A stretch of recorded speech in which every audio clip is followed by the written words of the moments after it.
Qu'est-ce qui s'est passé ce mois-ci? C'est tout de suite dans le Botch Actu.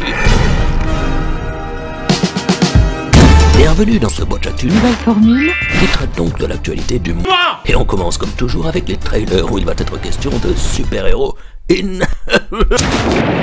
parce qu'on a pour le coup deux personnages principaux féminins et en plus dans les années 90. Captain Marvel d'un côté prévu pour mars 2019, duquel on retire un Samuel Jackson rajeuni et une vieille qui se fait défoncer. Et de l'autre côté, nous avons Dark prévu pour juin 2019, le nouvel opus de la saga X-Men qui promet d'être centré autour du personnage de... Toujours en bande-annonce de blockbuster, prévu pour 2019, encore une adaptation live de Disney. Et il s'agit cette fois de... Vous le reconnaissez? Mais c'est Aladdin! Et oui, Boudère, Aladdin, mais pas celui-là, Dieu merci. Répète ça, Rastaman. Celui prévu pour mai 2019, dans lequel on vous rappelle que c'est Will Smith qui jouera le génie. Et sinon, chez nous, le cinéma français a montré côté adaptation ses deux visages. Le dégueulasse, avec l'adaptation du célèbre animé. C'est pathétique. Et un visage plus beau avec Astérix et le secret de la potion magique. Nouveau film d'animation d'Alexandre Astier après Le Domaine des Dieux en 2014. Et avant peut-être donc enfin son putain de film Kaamelott. Bon, on va passer à autre chose si ça vous dérange pas parce que rien que de reparler de ça, ça me met de travers. Rendez-vous donc le 18 décembre pour voir ce sadique d'Obélix niquer du Romain. Nique ta mère! Côté petit écran, pas énormément de choses ce mois-ci puisque la rentrée des grosses séries avait lieu en septembre avec la 4ème saison de Better Call Saul, la 5ème de BoJack Horseman, la 8ème de American Horror Story, ou encore l'arrivée de la très originale série Netflix Maniac, ou devrais-je dire, avec un Jonah Hill pas gros et Emma Stone. Toutefois, ce mois d'octobre a quand même vu le retour de deux séries classiques. D'un côté, The Walking Dead, avec sa saison 9 et qui enregistre ses pires scores d'audience depuis 10 ans, confirmant donc à son égard un battage de couilles intégral toujours plus grandissant. Et à l'inverse total, Doctor Who, la fameuse série britannique pour sa 11e saison, qui elle réalise ses meilleurs scores d'audience depuis 10 ans. Wow. La raison, la toute première fois que le docteur extraterrestre changeur de forme est incarné par une femme. Vous les femmes. En la personne de Jodie Whittaker, une news qui a provoqué un gros bashing de la part d'une partie des fans mécontents de ce choix qui ont certainement réagi comme ça. Hé, toi tu t'écrases, pétasse, retourne dans ta cuisine et fais-moi à bouffer. En jeu vidéo à présent, la rentrée nous a offert ses événements habituels comme un nouveau chapitre du traditionnel duel PES FIFA, le nouvel Assassin's Creed qui se passe à un 151e Call of Duty. Ah, mais est-ce que c'est vraiment intéressant? Je ne crois pas. Et même un nouveau Soul Calibur, mais surtout la sortie très attendue et remarquée de deux open world. D'abord, début septembre, le exclusivité PS4 chapeautée par le studio Insomniac, qui donne ainsi à l'homme araignée un titre référence et abouti, loué par la presse et les joueurs, à l'instar de Batman, avec la série des Arkham, dont il s'inspire d'ailleurs pour les moments de combat. Et on peut même prendre des photos. Waouh! Minable, minable, minable, méga minable. Et dans un second temps, ce qui est clairement un des gros événements de l'année, Red Dead Redemption 2, le nouveau jeu monstre de Games, le studio des frères Hauser. Les deux Britanniques démontrent une nouvelle fois avec cette licence leur fascination notoire pour la pop culture américaine, déjà exprimée via de nombreuses références cinéphiles dans la fameuse saga GTA, et confirment leur statut de maître de l'open world, genre qui le révolutionne depuis GTA 3, et non pas GTA 7. Tu te crois malin, connard? Et alors, eh bien, les limites du détail sont encore une fois repoussées et les possibilités encore plus nombreuses. Vu à la première personne, partie de pêche, putain de pêche, bordel! Attendez, non, ça je m'en fous. Gestion de l'alimentation, jeu de Alien 2, tout ça au point d'encore un peu plus flouter les limites entre jeux vidéo et réalité, avec un univers immense digne des plus grands westerns. Attendez une minute, qui a mis Albert à l'ouest parmi les meilleurs westerns? La merde noire. Il m'est sorti par la bite, celui-là. Parlons un peu politique à présent. En France, outre Emmanuel Macron et le remaniement foireux de son gouvernement, eh bien c'était de Jean-Luc Mélenchon dont on a beaucoup parlé. Vous savez, c'est lui. C'est moi! Et oui, Jean-Luc alias La République et ses potes de la France Insoumise ont défrayé la chronique lors de ces fameuses perquisitions ayant lieu au siège du parti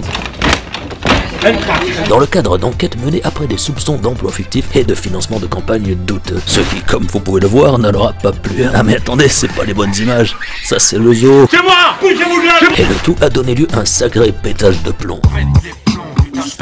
Avec en vedette Jean-Luc Mélenchon dans le rôle du petit nerveux. Combat. Et surtout Alexis Corbière. Et c'est sûrement lui le plus menaçant de tous. Calme et tu fais pas chier. En politique étrangère, l'actu nous a emmené au Brésil, qui élisait ce mois-ci son nouveau président, Jair Bolsonaro, un gars qui fait un peu polémique. Sans déconner. Du fait de certaines de ses déclarations racistes, sexistes et homophobes. Le compte est bon. Du fait également que lui, l'écologie, il a l'air d'en avoir. Rien à branler. Et de certaines de ses positions, comme sa nostalgie du régime dictatorial. Ou encore son souhait de fortement mobiliser l'armée dans les rues en réaction au nombre d'homicides records qui touchent le pays. Ce qui fait que t'as du coup pas mal de gens qui ont peur que le Brésil finisse un peu comme ça. Pour une société fondée sur l'ordre et la sécurité. Et on passe à la... Quoi de neuf depuis la rentrée? Eh bien on a d'abord constaté la belle forme de la jeune garde du rap français avec les premiers albums de rappeurs comme Jossman, Alpha One ou encore PLK, le jeune Polak insolent. Ton avis je te le mets dans le cul. Et côté... Toujours la forme aussi avec les nouveaux disques des infatigables rockers que sont Paul McCartney, Lenny Kravitz ou encore le bon vieux Slash, le gratteux de Gun and Roses. Tu te crois malin? Revenu dans un clip tout en rock'n'roll et en marionnette. Et chez les femmes en pop francophone, on a aussi eu un joli raid sur les charts avec Désobéissance, le 11e album de la bonne vieille Mylène Fermier. Lol. Vous saviez qu'elle avait fait un clip avec Gus Fring de Breaking Bad? Get back to work. Mais aussi le retour de la chanteuse aussi adulée que détestée, Christine and the Queens, avec son deuxième album solo Chris, ainsi revenu provoquer les fameuses guerres houleuses entre ses admirateurs et ses détracteurs. Chris, elle est trop bien! Non, elle pue la merde! Et surtout Angèle, l'artiste belge phénomène qui a sorti le 5 octobre son premier album intitulé Brawl. Parachevant une année de tubes et imprimant un univers fait de refrains soyeux et de clips à l'esthétique léchée. Dans lequel s'est même invité son grand frère, le rappeur Romeo Elvis, qui a lui aussi connu une belle année, histoire de tout niquer en famille. Ah, c'est beau la famille. Mais est-ce aussi beau que cette photo de Clint Eastwood et Schwarzy avec leur bébé? Je ne crois pas. Côté sport, outre les premiers buts en pro de Usain Bolt, désormais reconverti en footballeur, et Kylian Mbappé qui a quand même eu sa tronche en couve du fameux magazine américain, eh bien on va être en mode et déjà évoqué en judo le 3e titre remporté fin septembre par la française Clarisse Abagniou. Mauvaise réponse, McFly! Lors des derniers championnats du monde, et qui s'affirme donc encore un peu plus comme La référence. hexagonale féminine du sport. Bravo. Et ensuite, on file de l'autre côté de l'Atlantique pour parler soit les mixed martial arts, discipline de combat regroupant plusieurs styles interdits en France car jugés trop violents. Oh, c'est pas si violent que ça. Mais qui jouait une grande popularité en boosté ces dernières années par Conor McGregor, le combattant superstar irlandais. Attention, c'est un Irlandais! Réputé pour son fameux trash talk et qui affrontait en début de mois combattant russe et spécialiste de lutte depuis son enfance et luttait même contre des putains d'ours à 9 ans qui était toujours invaincu après 26 combats et qui, à l'inverse de Conor, fait plus dans le je parle peu, je tape. En fait, le mec c'est le gars de Rocky 4. Je vais te briser. Car du coup, taper, c'est ce qu'il a fait. Et ouais, l'issue a été sans appel, la victoire de Khabib au 4e round par étranglement après une large domination. Et après ça, craquage complet de Khabib qui en avait plein le cul de se faire insulter et s'en va dans le public essayer de niquer des mères. Là, c'est la bagarre générale. C'est la mêlée! Et donc, triste fin pour ce qui était un des combats les plus suivis de l'histoire de ce sport. Mais bon, du coup, Poutine était content. Ah ouais, pas mal l'hymne russe, mais je connais une meilleure version. Et maintenant qui voici les sorties du mercredi. Alors, qu'est-ce qu'il y avait au cinéma dernièrement? Eh bien, à la 2. Mais bon, on va pas s'étendre sur cet attentat cinématographique, d'autant plus que Kev Adams le résume d'ailleurs très bien. Ça sent le caca! Et surtout que pour une fois, eh bien, il y avait des films français intéressants. Comme Le Grand Bain de Gilles Lelouch, film sur la natation synchronisée avec un casting de malade. Mais aussi Gaspard Noé, le réal d'Enter the Void, était de retour avec son nouveau film Climax, qui raconte une soirée entre danseurs qui part bien en couille. À quoi vaut bien que la jeunesse s'amuse? Et Jacques Audiard aussi est revenu, le gars derrière Un Prophète, avec cette fois son premier film en langue anglaise, le western Les Frères Sisters, porté par Joaquin Phoenix et John C. Reilly. That would be cool. Côté US, Hollywood nous a balancé son 451e film de super-héros. Ah putain, sérieux les gars, calmez-vous un peu avec les super-héros. Calmez-vous. Ou alors faites-en des biens parce que là... Ça sent le slip. Mais aussi encore des remakes reboot nostalgiques de classiques des années 80. Un raté avec Predator. Et c'est dommage car quand même, à la base c'est cool Predator. Tac tac.